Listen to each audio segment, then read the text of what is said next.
You're welcome. Oh yeah, you've got your mic. I hope so. Everybody hear me? Everybody hear me okay? Yeah. Okay, if not, I can yell. So, my name is Raja, and I'm Rajanes Agency, and it's a social media management.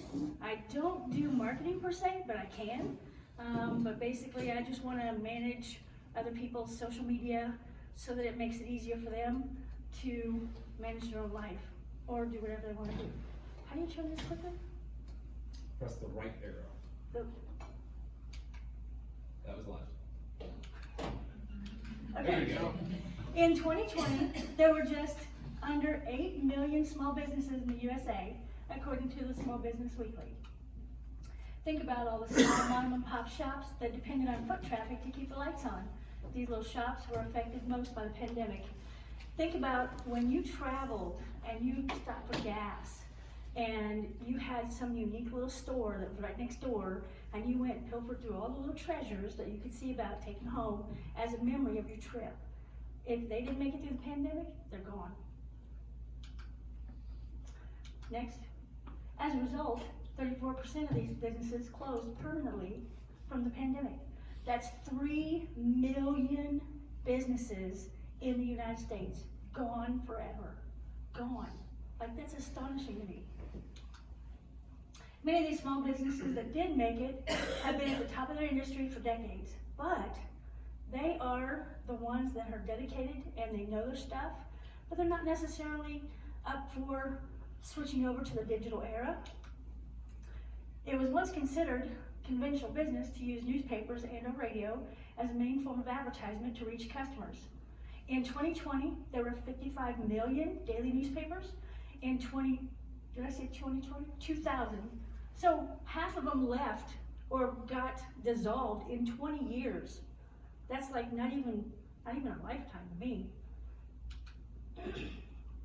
Times have changed, and now it's a matter of survival for any small business to adjust to the digital platform.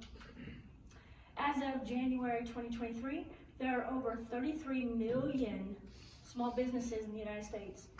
Like, that is astonishing to know that in 3 years, it has jumped so much.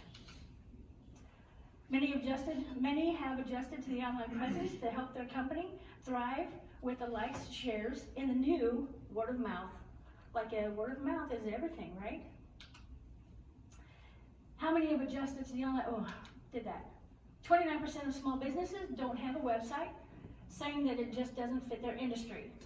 That's 9 million people who think that they don't need online anything, or at least a website to show that their company is valid. That's a lot. 18% lack the financial ability or the necessary resources to create and or manage one.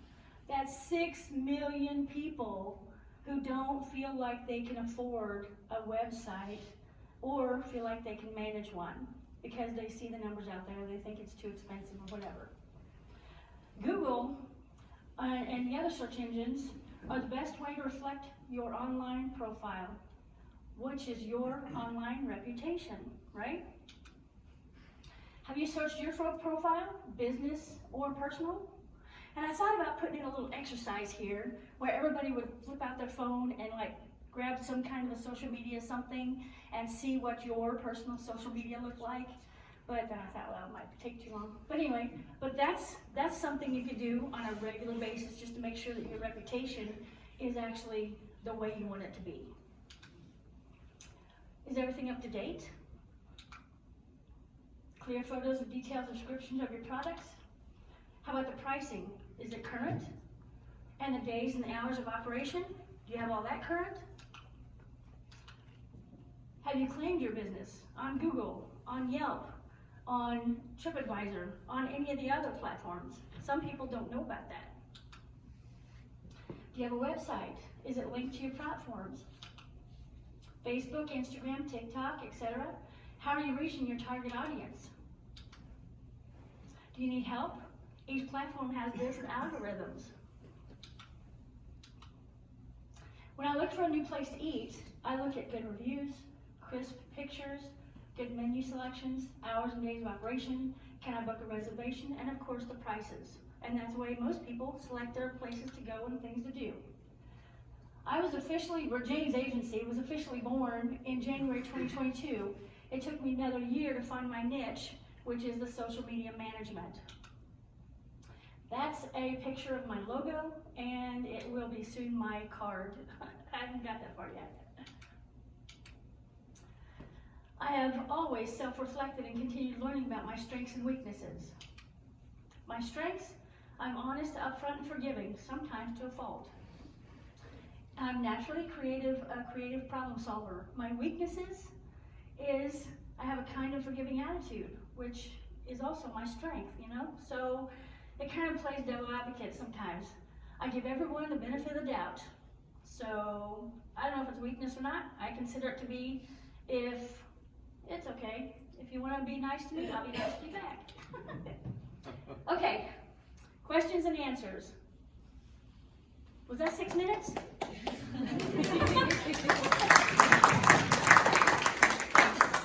All right, who's got questions? So I was just making sure, do you do the social medias, do you also create social media, like not just managing the social media, but can you do it like from the floor up, making all like social medias on every different platform? Yeah, if you don't have social media, I can make everything for you. And then also like websites too? Yeah, I have a team member that helps me with the websites. Right. Yeah. I know, you want me to meet you halfway? Maybe you can run all the way upstairs, weaving and bobbing. Great presentation. I'm just curious, you said you were born in January last year, 2022. What year is it? Jeez. I officially registered Rajanes Agency with the state as of January 2022. Okay. Yeah. And you said that it took you a year to sort of figure out your niche of what you want to do. Can you tell me that process? Like, was it working with clients? Was it trying all of the marketing things and you figured out, I love social media, that's what I want to do? I was just curious about that process for the last year. Oh yeah, no. That whole process was every side hustle under the sun. I tried to figure out, did I want to do drop shipping? Because Rajanes Agency is what did I want the agency to look like? What did I want to develop the agency into? Did I want it to be a drop shipping agency where I have a lot of warehouses and I have a lot of employees? What do I want to do? And drop shipping was just one of them. Side hustle after side hustle after side hustle, nope, nope, nope, nope. And I'm like, okay. Then I decided I just want to have something that I have fun doing. I've raised a bunch of kids, I've had my life, I've been married, I've been divorced. To me, it's time for me to have fun and create the new career that I want. What do I want to do when I grow up? That was the only thing on my mind.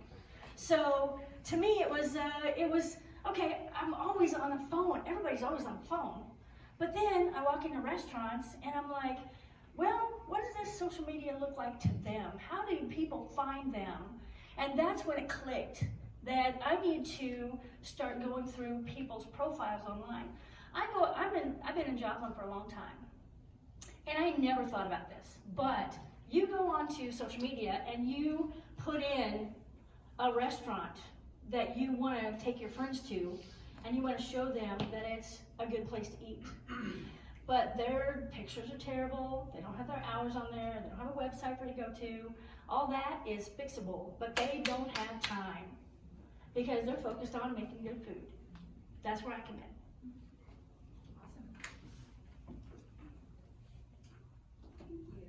Do you still offer drop shipping as a service? No. That's a hard no. So maybe this is a little bit of advice, and I love your passion. It shows in your face that you have found where you want to go. Yeah. When you were listing strengths and weaknesses, Yeah. your weakness that you mentioned was actually really a strength.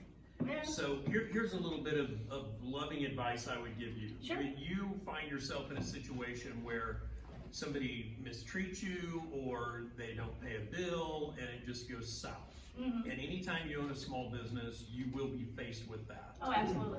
So But in my career, I've also seen people react to that from either what can I learn from this and improve myself, or they get bitter. And I don't see you as a person like that. So I would encourage you to embrace what you're calling your weakness when you said a fault or to your detriment. No, it's not. It's an opportunity to grow and for you to develop your discernment skills and communication skills on the front end to help mitigate being connected to somebody that would treat you poorly, but also to put yourself in a mindset that this is who I am and how I operate, and it's okay. I just encourage you on that. Sweet, thank you. I've got a question for you. Sure. When it comes to the algorithms and everything, do you have a way to cut that? And what I mean by that is, for instance, Instagram, it will show you what people are engaging with, what your friends are engaging with, not necessarily what they have posted, unlike Facebook. Do you have a way to cut through all of the algorithms? Yeah, there's programs that you can actually download to actually give you algorithm, what's it called, the algorithm stats. And I have a few of those on there, on my computer. So I can actually see the trends that are coming and things that are happening.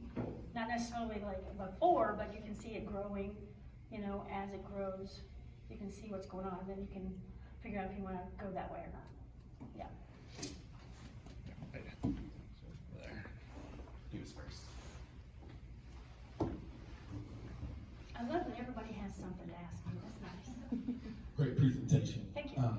My question is for you, what is your niche clientele that you are working with? Small businesses.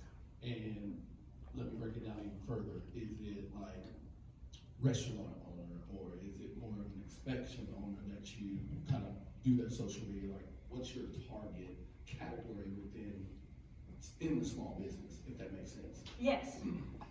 Any industry actually, because I want to learn. I have a thirst for learning. Any industry that needs my help. Basically, my target audience is any customer or business owner who I see struggling with their social media. It doesn't matter the industry. Yeah.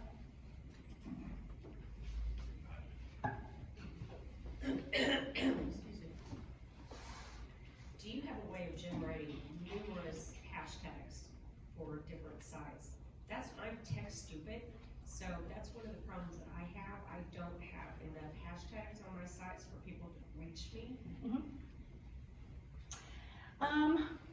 Yes and no. It just depends on the platform. Okay. I mean, the email hashtags are different than you would put on. There's just different technical things. So, for hashtags. Yeah.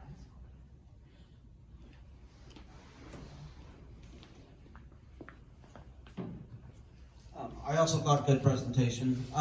My question is your pricing model. I mean, you don't have to like divulge like actual prices here, but would you charge somebody for like a campaign or per post or per platform, or what is your pricing strategy?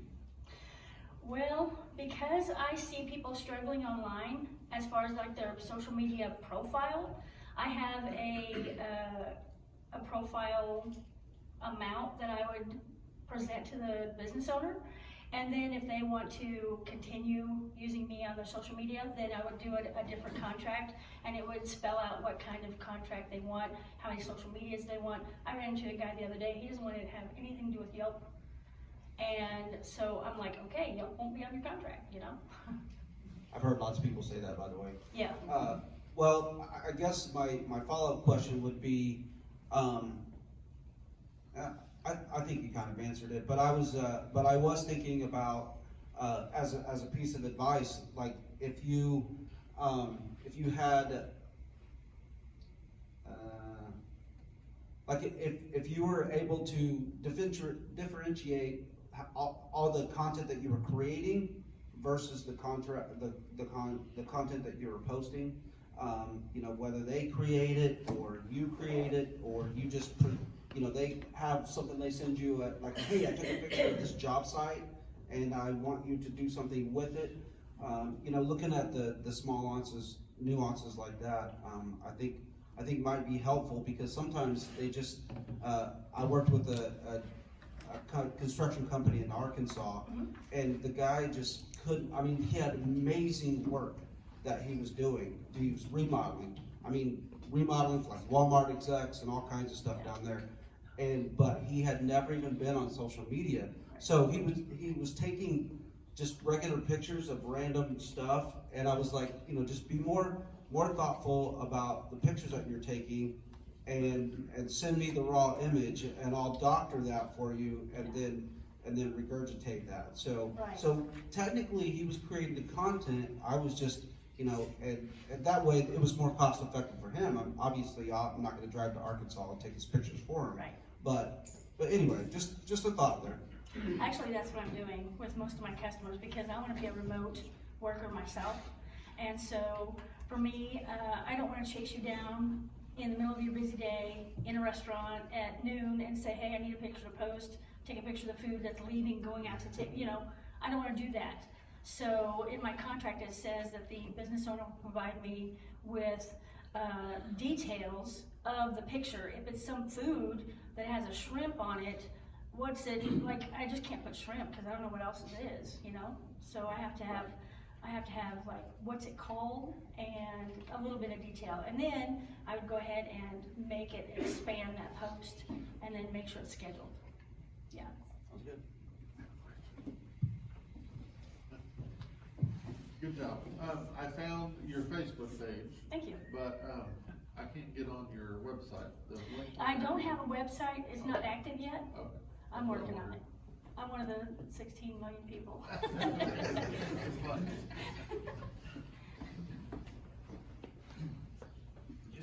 I just thought of something when Jake was speaking, and maybe your pricing model is working for you, but something I wanted to share, if you weren't here recently, somebody with marketing, that does marketing, has a marketing business, was, had a pricing model that included what is the difference that your business has profited since I've been involved with your business. That pricing model, to me, as a small business owner, is very attractive, because that says to me that, you know, you're taking on some of the risk with me and putting in your time and energy, and so when I'm successful, you're successful. So that's just one thing that maybe you weren't here for that presentation that I thought might help. Oh, thank you. Yeah, sure. Oh, yeah. You're sitting right there. Look at him. He's trying to duck under the table.